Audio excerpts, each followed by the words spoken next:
Welcome back into the Rowdy Studio, where I am Buzz Cutler sitting alongside Bass Masters. And Bass, we were going to talk about the Auto Club 400, but I think instead we should just talk about the Auto Club 258. Yeah, didn't quite get to the end of the race, but we did get halfway, and it was very clear from the beginning that everybody, drivers, media, NASCAR, they wanted to get this race in. We didn't want another Daytona situation. So we got the race in, and Tony Stewart has now won both downforce races this season, which strikes me as pretty scary for the rest of the field. Yeah, not only has he won both downforce tracks this season, he's won, what, 7 of the last 15 races overall. Somehow he was able to carry that momentum that won him a championship at the end of 2011 into 2012. Even without his crew chief, Darien Grubb, now with Steve Addington, it's almost like he's stepping up and saying, it doesn't matter who the crew chief is.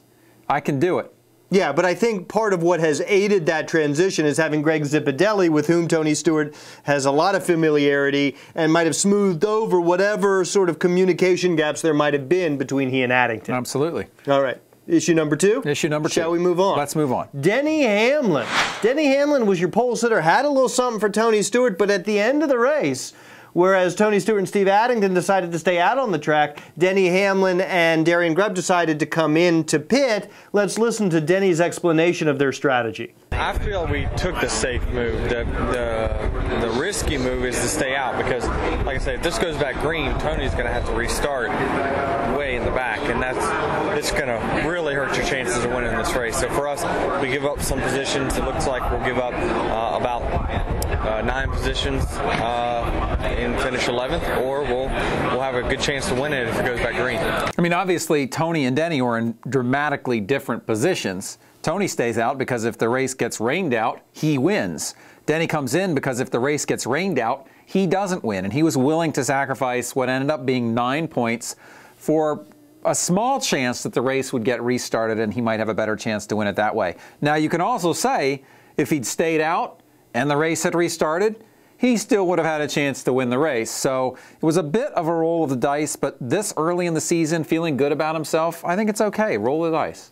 On the other hand, you could argue that this strategy would have been more appropriate later in the season when Denny Hamlin and the 11 team were a little bit more sure of their chase fate, because if they're comfortably in, why not roll the dice? If they're not in and they need a win or they need some extra points, then taking a chance that the rain will go away and the race will restart would get them perhaps that wild card spot. So now, this early in the season, perhaps it wasn't the right time to take a gamble. Well, I think with 9 points on the line, it would have been one thing if there had been more than that, 20, 25 points on the line potentially, then I think you would question the strategy somewhat. But taking the risk of 9 points, as well as Denny's running this season, Darien Grubb's just used to having all his gambles work out. I guess so. Now, issue number 3, I think Kevin Harvick can rest assured that Jimmie Johnson's horseshoe is still firmly in place.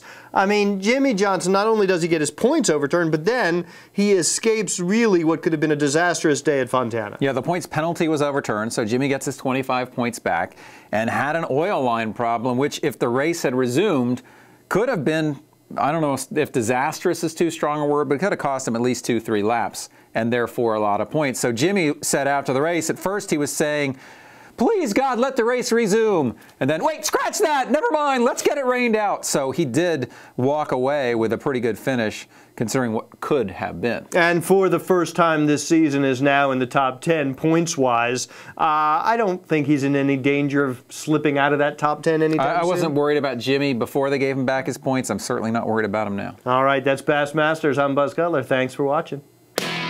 Rowdy.com. Say it like it is. Say what like it is? Rowdy.com.